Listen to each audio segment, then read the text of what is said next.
Salut à tous, c'est Axel de testmobile.fr. Je vais vous présenter rapidement Facebook Home, le launcher qui a été lancé par Facebook. Alors c'est un launcher pour Android là, que j'ai installé sur mon Galaxy Nexus, mais qui est disponible également en version préinstallée dans la ROM, sur le HTC First et prochainement sur d'autres terminaux qui n'ont pas encore été dévoilés.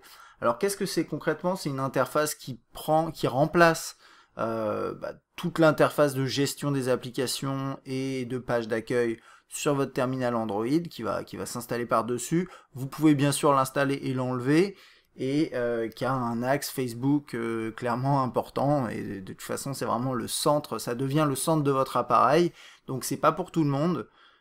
C'est d'ailleurs même pas pour moi j'utilise pas tant que ça Facebook, enfin je l'utilise un petit peu, mais je trouve que ça c'est un peu trop marqué, mais je vais vous présenter ça rapidement. Alors il y a juste un truc à savoir, c'est que l'application n'est pas disponible encore en France, elle est sortie il y a quelques jours là aux États-Unis, mais comme d'habitude les fichiers d'installation sont disponibles. On a publié un tutoriel sur Test Mobile, je vous invite à le consulter.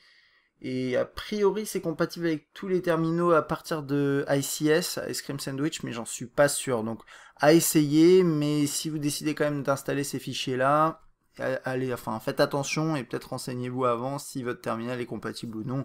Dans tous les cas, prenez pas de risques. D'après moi, ça vaut pas le coup de prendre de risques avec son appareil.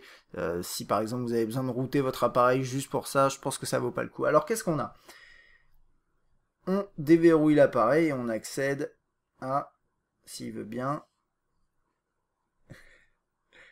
il veut plus, ah si, pardon, on accède à ça. Donc là, on a très rapidement un aperçu des dernières actualités sur son compte Facebook. Donc c'est le fil d'actualité avec en plein écran des visuels. Alors là, moi c'est un compte fictif, donc il n'y a pas grand chose qui se passe, mais on a la possibilité quand même de voir un petit peu des actualités ici. Donc là par exemple c'est une amie qui a posté une photo avec un message qu'on voit écrit en haut.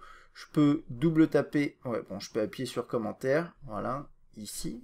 Ça ouvre ça, je peux laisser un commentaire à travers une petite bulle. Et je peux également double taper dessus rapidement.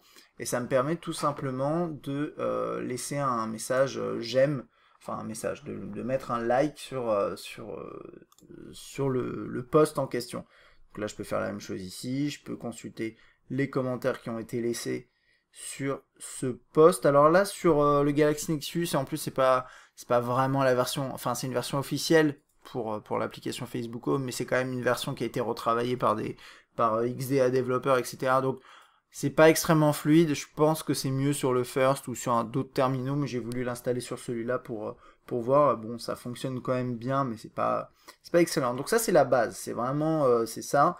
Vous avez tous vos posts qui défilent et vous défilez sur les côtés pour les voir s'afficher.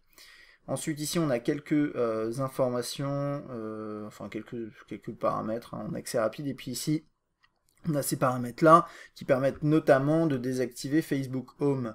En fait, quand vous l'installez, il va vous proposer de remplacer le launcher de base, et là, vous pouvez faire en sorte qu'il prenne plus cette place-là, et ensuite vous pouvez désinstaller proprement l'application. Donc ça, c'est la façon de procéder. Vous pouvez oui ou non afficher la barre d'état, donc cette barre-là.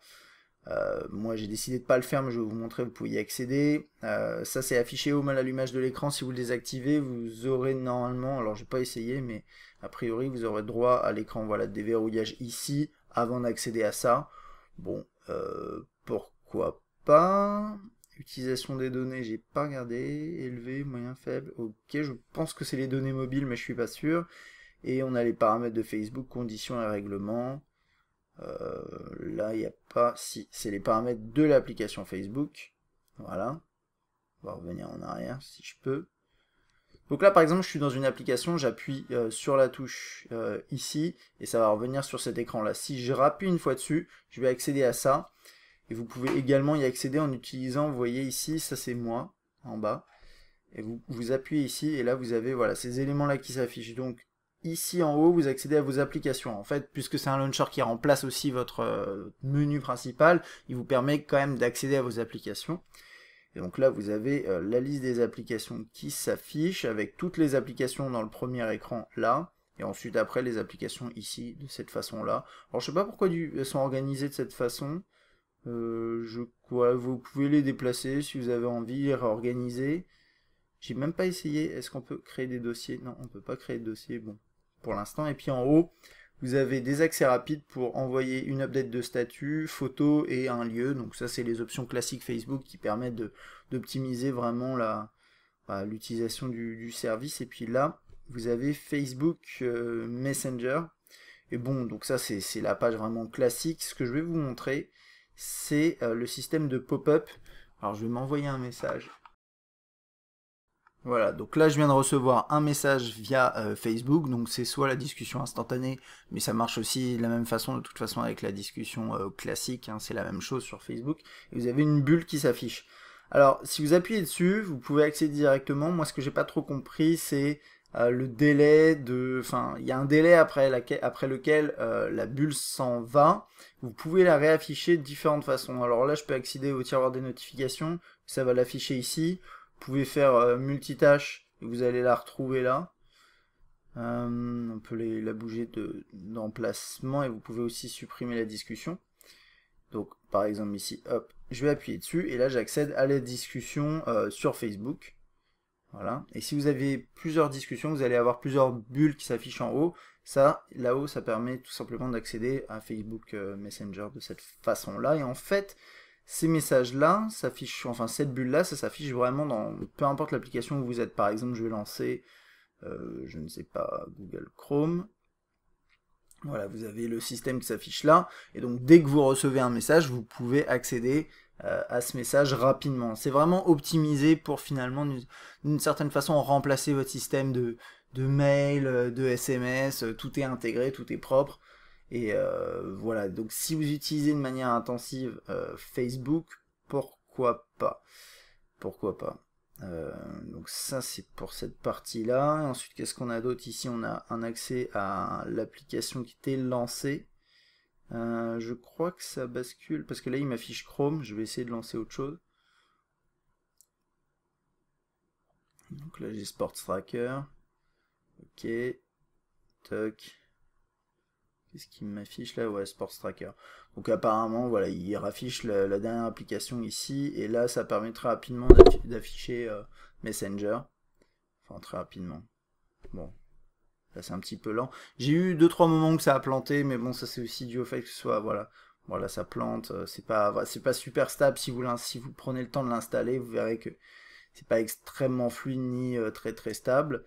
Je pense avoir fait à peu près le tour. Personnellement, je trouve pas ça excellent. C'est-à-dire que voilà, moi je suis pas un grand fan de Facebook, mais même si on est fan de Facebook, j'ai tendance à penser que déjà ce système de navigation latérale pour afficher les actus, c'est un peu lourd pour finalement, enfin si vous avez beaucoup d'amis qui postent beaucoup d'updates, bah vous allez passer votre temps à basculer comme ça. Je trouve pas ça très pratique. Et mais bon, pourquoi pas à la limite. Mais après, c'est pour accéder à tout ce qui est application. Voilà, enfin, vous devez passer par le launcher. Vous avez ce système-là qui est pas très flexible, on va dire. Je crois pas que vous puissiez passer par là pour désinstaller par exemple une application. Si je reste appuyé dessus, qu'est-ce qui se passe? Si je peux faire supprimer, on va voir ce qui se passe. Attendez, je vais prendre par exemple ce jeu-là. Ouais, ça l'a supprimé du menu, mais je suis pas sûr que ça l'ait désinstallé. Je sais pas, parce que normalement il affiche des options pour désinstaller. Enfin voilà, c'est pour l'instant je trouve que c'est un peu, c'est pas très pratique. C'est pas très pratique et c'est vraiment enfin, dédié aux gens qui utilisent beaucoup Facebook, mais même pour ça, je suis pas sûr que ce soit idéal. Donc bah, à tester. De toute façon, voilà, ça va pas poser de problème avec votre appareil, à part si vous devez le router pour supprimer Facebook avant, etc. Parce que quand vous l'installez, vous devez supprimer l'application de base Facebook qui est installée sur votre appareil, si vous l'avez installé bien sûr. Et pour pas qu'il y ait de soucis. Et donc si le constructeur a préinstallé l'application et que vous pouvez pas la désinstaller à la main, il va falloir router votre terminal, et je trouve que c'est un peu trop de manipulation pour finalement pas grand chose. Donc à voir, si vous avez la possibilité de l'installer facilement, essayez-le, et vous pouvez facilement la désinstaller. Et si c'est un peu trop compliqué, moi je pense que vous devriez mieux attendre et l'installer après quand ce sera disponible en France. Je sais pas exactement quand. Voilà, ça c'était pour un petit aperçu de Facebook Home ici sur le Galaxy Nexus. À bientôt.